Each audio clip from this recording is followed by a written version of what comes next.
नमस्कार, आप देख रहे हैं झारखंड सवेरा। स्वतंत्र भारत में पहली बार एक ऐसा नेता देश को मिला जिसने भारत की तस्वीर बदल दिया। भारतीय राजनीति में विश्वास और विकास के नायक हैं तो वैश्विक पटल पर महानायक बनकर देश और दुनिया को दिशा दिखा रहे हैं। वह नरेंद्र दामोदर दास मोदी हैं जिन्होंने पूरा देश को अपना परिवार बना दिया।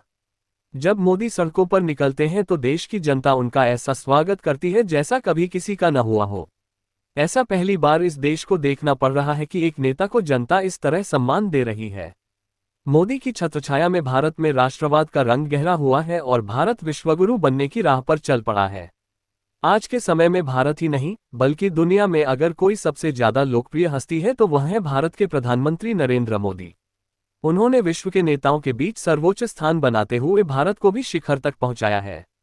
दुनिया की सबसे लोकप्रिय राजनीतिक हस्तियों में शामिल नरेंद्र मोदी का नाम उनके व्यक्तित्व, कार्यशैली, दृढ़ निश्चय और क्षमता के कारण न सिर्फ भारत में बल्कि विश्व पटल पर गूंज रहा है।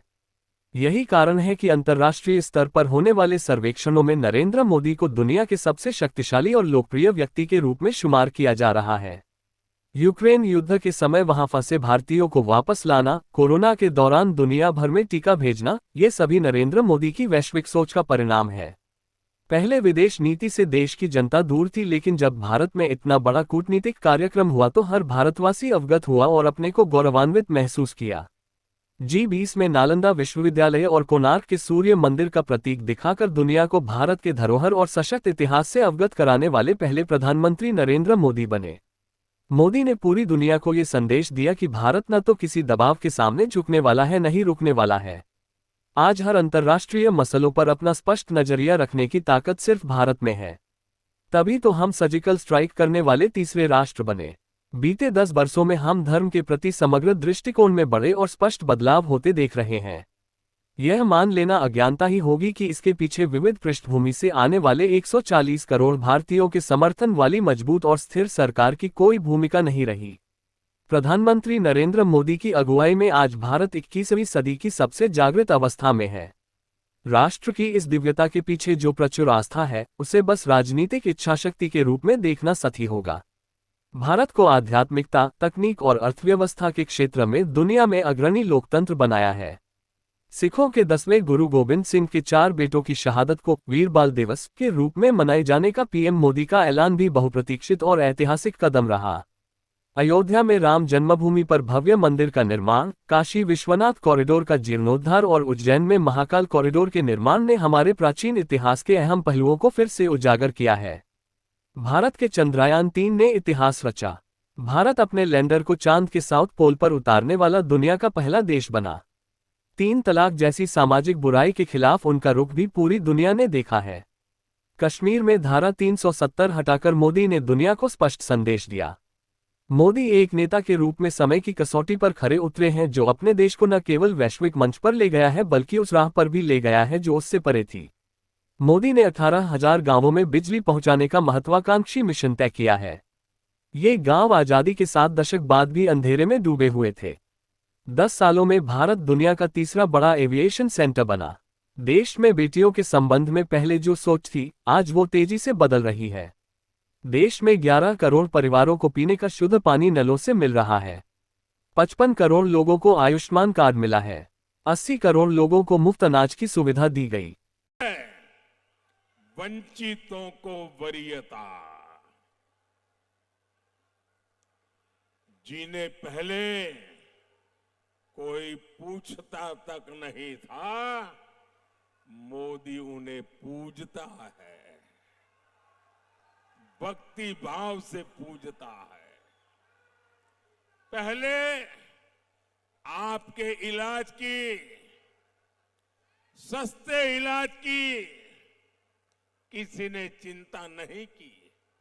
हमारे परिवारों में तो अगर कोई मां बीमार हो जाती है, कितनी ही पीड़ा क्यों न हो, वो कभी घर में किसी को बताती नहीं है।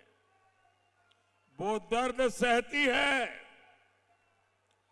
पीड़ा सहती है। 1 मिनट भैया प्लीज मुझे बोलने दीजिए। वो दर्द सहती है, पीड़ा सहती है, लेकिन अपने परिवार में किसी को अपनी बीमारी के विषय में बताती नहीं है, क्योंकि उसके मन में एक ही भाव रहता है कि अगर परिवार में सबको बीमारी का पता चल जाएगा तो इलाज कराने का खर्चा कहां से लाएंगे। ये लोग कर्ज में डूब जाएंगे। अरे मैं 2-4 साल मुसीबत झेल लूंगी फिर चली जाऊंगी, लेकिन मैं बच्चों को कर्जदार नहीं बनाना चाहती। मेरे देश की हर माता यही सोचती है। लेकिन माताएं बहनें, अब आपको दर्द छिपाना नहीं है। अब आपको, मैंने लाल किले से कहा था और मैंने डंके की चोट पे कहा हुआ है, छुपा करके नहीं कर रहा हूं। मैंने कहा था मैं भारत को भ्रष्टाचार, परिवारवाद और तुष्टीकरण से मुक्त होना के लिए अपना जीवन खपा दूंगा। जेएमएम, कांग्रेस, लेफ्ट, इंडी गठबंधन इन सारी बुराइयों का सबसे बड़ा मॉडल है। आपने देखा यहां कांग्रेस के एक मंत्री के कर्मचारी और कर्मचारी का नौकर, उसके घर में से नोटों के पहाड़ निकल रहे। भाई ये नोटों के पहाड़ इतने बड़े हैं कि गिनते गिनते मशीन हाँफ जाती है। मशीन, मैंने तो मेरे जीवन में कभी नोटों का ऐसा ढेर आंखों के सामने देखा नहीं, पहली बार टीवी पे देख रहा हूं। इसके पहले कांग्रेस के सांसद के घर से नोटों के पहाड़ निकले, ये भी पूरे देश ने देखा। मुझे बताइए, ये सारे जिनके यहां से पैसे निकल रहे हैं, ये किसके करीबी है? अफसरों के घर से पैसे निकले, वो भी उनके खासम खास। नेताओं से यहां निकले पैसे, वो भी उनके खास। नौकरों से पैसे निकले, वो भी उनके खास। मतलब ये इनके सिर पर किसका हाथ है भाई? यही तो लोग है ना। ये जो भी करते हैं वो शाही परिवार के इशारे से करते हैं। आपके गांव की सड़कें, पुल, नहरें नहीं बनी, वो आज भी खस्ता हाल है, क्योंकि वो पैसा मंत्री जी के यहां पहुंच जाता है, उनके कर्मचारी के यहां पहुंचता है, उसके नौकर के यहां पहुंचता है। साथियों, ये तो अभी शुरुआत है। मैं तो और ज्यादा खजाने खोजने वाला हूं।